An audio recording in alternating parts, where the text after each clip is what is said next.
With only 3 days remaining until Thanksgiving, the day was graced by beautiful, sunny weather. A bright and intelligent medical student decided to embark on an adventure to explore a popular and intriguing cave, which was considered suitable for beginners. Despite everything appearing to go smoothly, a single mistake changed the course of events. Taking a wrong turn led to a tragedy that continues to evoke speculation and terror even today. This tragic incident is famously known as the Nutty Putty Cave Incident. The question arises, how did a young and healthy individual named John Edward Jones, who ventured into a cave visited by thousands, never returned to celebrate Thanksgiving Day with his loved ones? John's first experience with cave exploration, known as spelunking, occurred during his childhood when his father used to take him along. However, he had not been able to pursue this hobby and improve his cave crawling skills since then. On the evening of Wednesday, November 24, 2009, at 8 p.m., John, accompanied by his younger brother Josh and a group of friends and acquaintances, embarked on a planned caving trip. Due to their limited experience, they chose Nutty Putty Cave as their destination. This cave was a popular spot for both tourists and cave enthusiasts, attracting thousands of visitors annually. After bidding farewell to John's young daughter and his pregnant wife Emily, John and Josh joined the others and made their way to the entrance of the cave in Utah County. The group consisted of a total of 9 individuals, meeting the caving standard that required a minimum of 2 people on site. Interestingly, none of them had previously explored this particular cave. They relied solely on a map and the stories shared by others before venturing into their underground experience. Several important points should be highlighted. Nutty Putty Cave has a single entrance, which measures only 1.8 meters across. This means that once inside the cave, you cannot exit from a different point. Explorers in caves like this one navigate through passages until they reach a room known as an opening. At this point, they have the option to either turn around or proceed to the next opening. It is crucial to choose a path that has been explored before to ensure there is enough space ahead to turn around and avoid getting lost. Nutty Putty Cave is a stunning cavern with various tourist-friendly spots that attract many visitors. Some notable spots include the Big Room, the Maze, and the Big Slide, which descends at a steep 45-degree angle. The room is spacious enough for navigation and exploration. Most cavers tend to visit these areas of the cave and often stop after the Big Slide, as the real challenge lies beyond. In this section, a room branches into 2 paths, left and right. The right path, known as Bob's Push or Birth Canal, has been well explored and mapped. Explorers must actually suck in their stomachs to pass through this narrow passage. The Birth Canal features a super tiny tunnel that is mostly straight and approximately 20 feet long. While there have been incidents of people getting trapped in this area before, successful rescues have always been carried out. This canal leads to an opening that is wide enough to rest and decide whether to backtrack or continue through an even narrower passage called the Aorta Crawl. Due to its extremely narrow passage and long tunnel, this part of the cave is rarely used and requires more experience. According to the witnesses, John and his team made the decision to split into pairs and explore different sections of the cave. John opted to team up with his brother, Josh. They headed towards the Birth Canal area. With his confident demeanor, John took on the role of leader while Josh followed. However, the main issue in this account arises once they pass through the large slide room. It is believed that John mistakenly entered the wrong passage, thinking it was the Birth Canal, when in fact it was a different, less explored area called Ed's Push. The decision to turn left into Ed's Push, which was not well documented due to its complexity, led to an unexpected outcome. Typically, new passages are thoroughly explored and mapped for spelunkers to navigate easily. The general rule is that if an area is not well mapped, it is not intended for cavers to explore. Authorities even considered placing closed signs in certain areas, such as Ed's Push, but ultimately decided against it, as this is a wild cave and any signs could detract from the experience. Nevertheless, John chose to venture into this approximately 30-foot-long passage, which resembled a roller coaster ride with numerous twists and turns that were challenging to navigate.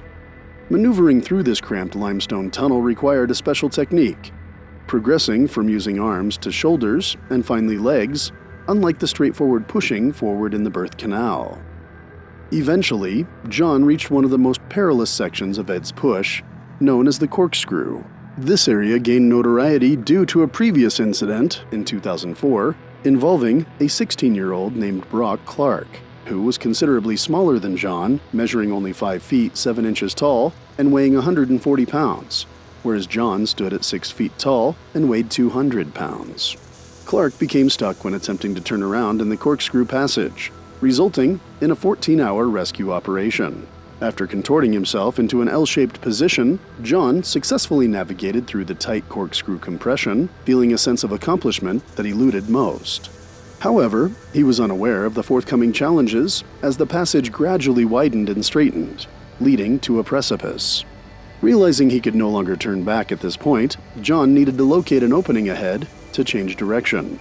As he approached the ledge, he expelled all the air from his lungs and squeezed through, only to discover there was no opening beyond the narrow space. The 45-degree slope, coupled with the force of gravity, began to pull John downward. Despite his fatigue, he attempted to halt his descent using his hands, but his exhaustion compelled him to continue moving forward until he could find something to lean on and contemplate his next move. Once he stabilized himself, he signaled to Josh not to follow, as the slope would only exacerbate the situation. Seeking Josh's guidance on the next course of action, they concluded the best option was to press on and search for a sufficiently wide area to turn around. Already weary, John began crawling forward and noticed what appeared to be an opening, instilling a glimmer of hope within him. The orifice in front of him bore a striking resemblance to the exit of the birth canal, where one would emerge into a spacious chamber. Perhaps, he thought, this area was akin to the previous corkscrew passage, necessitating a contortion into an L shape to pass through. However, as he began to enter the opening, he soon realized that there was no way to proceed. Unfortunately, his torso had already become wedged inside, and to make matters worse, the bend had ensnared him, akin to a hook just below his rib cage. He attempted to push himself upward from this crevice, but his arms were rendered useless. One was trapped beneath him, while the other was forced backward by a jutting rock formation.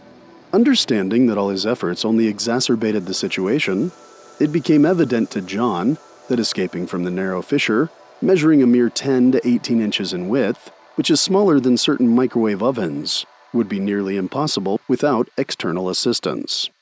As John relaxed his muscles, his body involuntarily shifted toward the narrowest side of the crevice, a mere 8 inches wide, making it increasingly difficult for him to breathe, let alone ascend. Panic began to consume John as he desperately called out for Josh's help. Despite the arduous journey through the obstacles that John had already endured, Josh crawled towards him, albeit at a slow pace. Finally reaching John, Josh was horrified by the sight before him, yet he maintained composure and attempted to reassure John without revealing his own fear. Observing how John's feet were engulfed by the rock, Josh realized the severity of the situation. Despite their best efforts, they were unable to extract John from his predicament, and after an exhausting hour-long struggle, they made the decision to seek professional assistance. After a brief moment of prayer together, Josh promised to return as swiftly as possible. In the meantime, other friends gathered as close as they could to John's location to offer support and conversation. Over time, the relentless force of gravity continued to pull John deeper into the abyss. He began to experience the initial signs of respiratory distress, as his organs pressed against his diaphragm, making each passing second a threat to his life. The first rescuer to abandon her belongings and rush to the cave was Susie Matola. It took approximately 3 hours for Josh to seek help, and upon Susie's arrival, she descended all the way to John.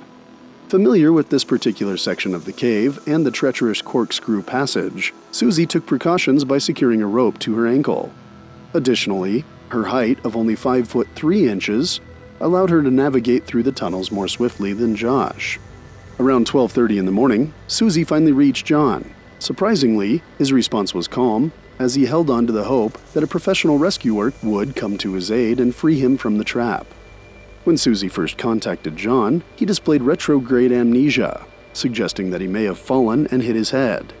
Susie attempted to pull John out of the fissure by tying a rope around his feet, but her efforts were in vain. The complexity of the passage to John's location caused the rope to experience excessive friction, diminishing its effectiveness. Susie tried various aggressive techniques, but John's body only moved a few inches before being pushed back once she released the rope.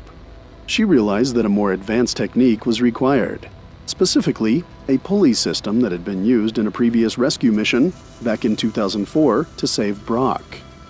Meanwhile, a team of 20 rescuers arrived at the cave location to discuss the next course of action. Numerous factors influenced their rescue plan, including the distance of approximately 400 feet from the entrance to John's location. It took over an hour for one rescuer at a time to reach John, and they also had to consider the limitations posed by the corkscrew area, which made it difficult to bring in large tools through the passage. Moreover, the cave's stone was exponentially hard, making it laborious to install each hook for the pulley system. While the rescuers prepared the pulley system, other team members engaged in conversation with John to provide comfort and reassurance. Being a devout Christian, prayer held great significance for John, especially in this dire situation where the line between life and death was becoming increasingly blurred with each passing minute. It had now been an entire night since John had been hanging upside down, and his body began to exhibit the physical limitations associated with such a position. The human body is naturally designed to be upright, and prolonged inversion poses significant risks to the heart, lungs, and brain. All the organs exert pressure on the lungs, restricting their ability to fully expand and causing a shortage of oxygen in the body. Excessive blood accumulates in the brain, and our body is designed to redirect blood from the legs to ensure proper distribution throughout the body. When an excessive amount of blood and toxins accumulate in the upper body, especially in the brain, the heart begins to pump an excessive volume of blood, eventually leading to heart failure and imbalances in blood pressure, which can result in organ failure. Eventually, John started experiencing hallucinations and losing his short-term memory. The situation was challenging, and the rescuers were exhausted, taking turns to conserve energy. Some of them were temporarily trapped in the corkscrew area, causing a delay, but they were less concerned as they were secured with a rope. Unfortunately, John did not have that luxury. He struggled to breathe properly due to the compression in the extremely tight space. They decided to provide John with a wired telecom system so he could communicate with his wife. She advised him to take a break and rest, acknowledging his efforts. He reassured her that he would soon be out, alleviating her worries. Finally, at 4 p.m. that day, the pulley system was ready. 8 people in the pit worked together as a team, with rescuer Ryan Schertz positioned closest to John. To ensure an effective pull, Ryan had to push John's legs over. John's excruciating pain in his legs caused him to scream as the rescuers began pulling him. His legs were completely blue with no pulse, indicating a lack of blood circulation and nerve damage. The rescuers had to stop frequently to allow John to rest. Slowly but surely, they managed to pull him out of the crevice, revealing John's red and tired eyes. Ryan handed him some water, and they continued their efforts, although it seemed like a miracle would be necessary to free John from the 10-inch crevice. However, an unexpected obstacle arose when they realized that the passage was only 12 inches high, causing John's feet to hit the ceiling. After spending 19 hours in an upside-down position, his legs were completely numb and unable to bend. The rescuers contemplated breaking John's legs to make the pulling process easier, but the on-site doctors warned against the potential risks of shock and cardiac arrest. Ryan attempted to bend John's legs, but a sudden loud blast caused him to briefly lose consciousness.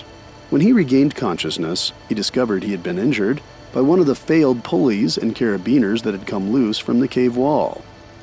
Covered in blood, Ryan had no choice but to leave the pit and seek medical attention. Unfortunately, John slid back and became wedged even deeper, cutting off blood circulation to his arms and rendering his legs completely immobile. Despite his efforts, John was unable to free himself even an inch. Ryan's father, Dave, took over after Ryan was sent to the hospital. He attempted to tie a rope around John's body, but struggled to pass it through the wedged torso while re-establishing the pulley system. Dave found himself trapped for a duration of 15 minutes, during which he came to the realization that attempting to extract a 200-pound individual without their active participation would be futile. He comprehended the potential peril that both of them would face if he persisted in his efforts. With determination, Dave managed to extricate himself from the narrow 12-inch tunnel and requested Brandon Kowalis to take his place. Brandon promptly brought back the telecom system, enabling John to communicate with his wife, Emily. Although their conversation was filled with optimism, Dave understood that the situation appeared bleak. Brandon relayed the information that prior to losing consciousness, John emitted gurgling sounds, suggesting possible suffocation. In order to devise the next course of action, the rescue team convened in the pit area. They collectively decided to dispatch one of the paramedics to assess John's vital signs and ascertain if he was still alive. Tragically, at precisely 11:56 p.m. on Wednesday, November 25th, John Jones was officially declared deceased. The dedicated rescue team had tirelessly labored for over 24 consecutive hours in their valiant attempts to liberate John from his rocky confinement. He endured an exceptional 27 hours, a duration nearly 3 times longer than the estimated survival time of the human body in a 90-degree upside-down position, which is approximately 10 hours. However, John's position was at a 70-degree angle, granting him a few additional hours of life. Despite the risks of becoming trapped in an uncharted section of the Nutty Putty Cave, 6 out of the 20 rescuers crawled directly to John. Unfortunately, after his passing, John's body rapidly stiffened, rendering recovery impossible. Consequently, he was left to rest eternally in the Ed's Push section of the cave, which became his final resting place. Moreover, authorities sealed the entrance to Ed's Push, impeding immediate access to John's body. Subsequently, the entire cave system was permanently closed off with concrete, ensuring it would never be explored again. A plaque was installed in that location to honor the memory of John Edward Jones.